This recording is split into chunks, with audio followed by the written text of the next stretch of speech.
किसानों के लिए जो है ये लड़ाई लड़ रहे हैं। जरा सोचिए, अगर एक पत्रकार, अगर एक मीडिया, अगर डिजिटल मीडिया का पत्रकार जब सड़कों पर उतर सकता है तो भारत में बहुत सारे लोग हैं, हालांकि लोग देखने बहुत आ रहे हैं, लेकिन वो लोग इस वाहन को जो है सपोर्ट नहीं कर रहे हैं।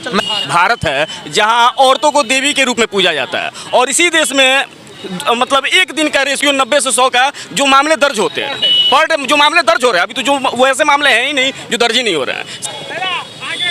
यहाँ पे लेडीज़ कोलकाता डॉक्टर को जो रेप मर्डर हुआ उसको लेकर के यहाँ बगहा के NH 727 सड़कों पे यहाँ पे भी कैंडल मार्च का दिखावा दिखने लगा है। लेकिन बात करेंगे भाई साहब, यहाँ पे है कुछ लोग आदमी है यहाँ पे, इन लोगों से बात करेंगे कि ये जो है पूरे भारत एक लेडीज़ डॉक्टर को लेकर के पूरे भारत जो है सड़कों पे उतर गया है। क्या इस बेटी को, बहन को जो है न्याय मिलेगा कि नहीं? आपका नाम क्या है? जी, सबसे पहले मैं आपका धन्यवाद देना चाहूँगा कि आपने हमारे साथ आया और कदम से कदम मिला करके जहाँ से हम लोग अपना कार्यक्रम स्टार्ट किए हुए हैं उस वक्त से लेकर के आपने यहाँ तक हमारा सपोर्ट किया। आपका बहुत बहुत आभार हूँ। और मेरा नाम अजीज़ुर रहमान है, मैं भी एक मीडिया से हूँ, लेकिन मैं मीडिया, अभी मेरे हाथ में मीडिया नहीं, माइक नहीं है, अभी मैं आम पब्लिक हूँ। किसानों के लिए जो है ये लड़ाई लड़ रहे हैं। जरा सोचिए, अगर एक पत्रकार, अगर एक मीडिया, अगर डिजिटल मीडिया का पत्रकार जब सड़कों पर उतर सकता है तो भारत में बहुत सारे लोग हैं, हालांकि लोग देखने बहुत आ रहे हैं, लेकिन वो लोग इस वाहन को जो है सपोर्ट नहीं कर रहे हैं। मैं सबसे पहले ये बोलना चाहूँगा कि भारत में एक ऐसा कानून बननी चाहिए जिससे अगर कोई भी रेप कर रहा है, इन जैसे मामला आ रहा है, तो उसमें कहीं ना कहीं वकील जो होते हैं लोग, एक होता है सीधा कान पकड़ना और एक होता है घुमा करके हाथ पकड़ना। कहीं ना कहीं वकील अपने रास्ते से उनको बाइज्जत बरी कर लेते हैं लोग। हालांकि ये होना बहुत ही गलत है और आप पूरे दुनिया में अगर देखिएगा तो भारत में सबसे ज़्यादा रेप का कांड आएगा और केस आएगा। ये कम से कम 24 घंटे में, एक दिन में आपको 100 केस, 99 केस ऐसे मिलेंगे जो आपको दर्ज किए जाएंगे। हालांकि ये बस दर्ज किया हुआ केस मैं आपको बता रहा हूँ, ये पुलिस में रिपोर्ट किया जाता है।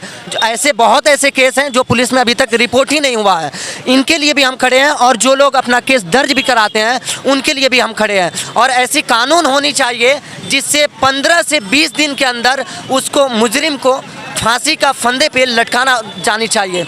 और हम लोग एक हमारे हाथ में ज़्यादा कुछ है नहीं, हम अपने स्तर से जितना कुछ कर सकते हैं हमारे हाथ में जितना है, क्योंकि हम कोई अधिकारी नहीं है, हम कोई गवर्नमेंट का प्रशासन नहीं है, तो हमारे हाथ में जितना हो सकता है हमने प्रोग्राम किया। और सभी जितने भी बगहा के युवा हैं, हम बहुत बहुत आभार हैं बगहा के युवाओं के लिए कि उन्होंने कदम से कदम मिला करके, आप देखिए, आप कैमरा आप चारों तरफ घुमाइए, कहीं ना कहीं ये पूरे जितने लोग भी हमारे साथ हैं और आपको दिख रहे हैं, कहीं ना कहीं कदम से कदम मिला करके हमारे साथ खड़े हैं। आप जैसे पत्रकारों को मैं धन्यवाद देना चाहूँगा कि आप लोग इतने, जो नेशनल मीडिया जो है, इतने बड़े बड़े मीडिया चैनल्स हैं जो कि बड़े बड़े पॉलिटिकल लीडर आते हैं और वो अपने बयान दे करके चले जाते हैं, लेकिन ग्राउंड पे उसकी रियलिटी क्या है वो बड़े बड़े न्यूज़ चैनल्स कभी दिखाते ही नहीं, क्योंकि उनसे उनकी TRP कम होगी, उनसे उनका जो एडवर्टाइजमेंट का पैसा आता है वो नहीं आएगा। आप जैसे मीडिया कर्मी को मैं धन्यवाद देना चाहूँगा। चलिए सर, आपका नाम क्या है? जी, मेरा नाम तो इमरान मोमिन हुआ, मैं बगहा का ही हूँ। लेकिन कभी कभी इस बात पर हैरत आता है कि दुनिया का इकलौता देश, दर्ज होने वाले मामलों में 90 से 100 औरतों का डेली शोषण हो रहा है। तो हमको देखिए, सरकार का एक स्लोगन है कि बेटी बचाओ बेटी पढ़ाओ। अरे बेवकूफ़, उसमें सुधार करने की जरूरत है। पहले बलात्कार पे कानून बनाओ, फिर बेटी बचाओ, तब बेटी को पढ़ाओ। देखिए, तो इस पे एक ये चीज़ होनी चाहिए कि सरकार, देखिए, किसान पे बिल बना रहा है, 370 पे बिल बना रहा है, 3 तलाक पे बिल बना रहा है। अरे भैया, सबसे पहले इस कानून की जरूरत है, बलात्कार पे आप कानून बनाइए और उस दरिंदों को विदिन 1 मंथ ऐसी सजा दी जाए ताकि उससे दूसरे का रूह कांप जाए, दोबारा ऐसी गलती ना हो उनसे। देखिए, एक चीज़ मैं बोलना चाहूँगा, बीजेपी की एक नारा थी, बेटी बचाओ बेटी पढ़ाओ। लो भैया, हमने बेटी भी बचा लिया, बेटी भी पढ़ा लिया, बेटी को पढ़ा लिखा करके हमने डॉक्टर भी बना लिया। अब बताइए अब क्या करें इसके लिए? अब डॉक्टर, देखिए, हम लोग जिसके लिए निकाले हैं लोग, एक पर्सन के लिए नहीं है। आज तक जितने भी बलात्कार हुए हैं हम सबके लिए खड़े हैं, लेकिन अभी जो रिसेंटली जो मामला हुआ है ये बहुत ही दर्दनाक है, क्योंकि हमने बेटी भी पढ़ाया, बेटी भी बचाया, पढ़ाने बचाने के बाद भी डॉक्टर भी बनाया, लेकिन फिर भी हमारी बेटियां, हमारे बहनें सुरक्षित नहीं है। इसके लिए भारत में कहीं ना कहीं एक सख्त कानून बननी चाहिए। हम वही सख्त कानून की मांग करते हैं कि भारत सरकार ऐसे अनगिनत कानून निकाल दिए जिसकी हमें ज़रूरत ही नहीं है, लेकिन जिसकी ज़रूरत है वो कानून आ ही नहीं रहा है हमारे पास।